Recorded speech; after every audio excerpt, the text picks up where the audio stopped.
Assalamualaikum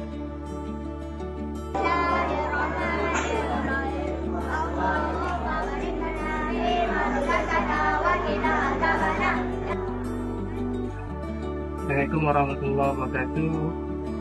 Yang pertama, saya ucapkan terima kasih kepada semua penyumbang. Yang kedua, kami doakan semoga penyumbang dirahmati Allah Ta'ala selalu dan diberkati dan dikurniakan rezeki yang insya-Allah. Amin.